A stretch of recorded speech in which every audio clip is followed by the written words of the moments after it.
ഇന്ന് നമുക്ക് വള വെച്ചിട്ടൊരു ക്രാഫ്റ്റ് ഉണ്ടാക്കാം. അതിനായിട്ട് ഞാൻ വീട്ടിൽ കിടന്ന കുറച്ച് വളകളൊക്കെ എടുത്തു. അതിനുശേഷം ഒരു പ്ലാസ്റ്റിക് എടുത്തു. പ്ലാസ്റ്റിക്കിൻ്റെ രണ്ട് സൈഡിലും കട്ട് ചെയ്യുകയാണ്. അങ്ങനെ രണ്ട് സൈഡും ഞാൻ കട്ട് ചെയ്തുകൊണ്ടിരിക്കുകയാണ്. ഇപ്പോൾ കട്ട് ചെയ്തതിന് ശേഷം അത് നൂർത്തിട്ടിട്ട് അതിൻ്റെ നടുക്കൂടെ വീണ്ടും ഞാനത് നല്ലതായിട്ടൊന്ന് കീറിയെടുത്തതിന് ശേഷം വളയെടുത്ത് ഞാൻ ഈ വീഡിയോയിൽ കാണിക്കുന്നത് പോലെ ഒന്ന് ചെയ്ത് നോക്കുക.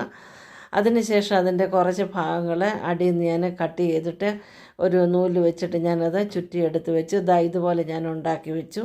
അങ്ങനെ ബാക്കിയുള്ളതെല്ലാം ഞാൻ ഇതുപോലെ ഉണ്ടാക്കാനായിട്ട് പോവുകയാണ്. അടുത്ത ഒരു വെള്ള കവറാണ് എടുത്തത്, പ്ലാസ്റ്റിക്കിൻ്റെ കവറാണ്. അതും വള വെച്ചിട്ട് ഇതുപോലെ ഒന്ന് ചെയ്ത് കണ്ടോ, ഇതെല്ലാം കൂടെ ഞാൻ ഒന്നിച്ചുണ്ടാക്കി കെട്ടിയെടുത്ത് വെച്ചിട്ട് ഒരു ഗ്ലാസ്സിലേക്ക് എടുത്ത് വെച്ചു.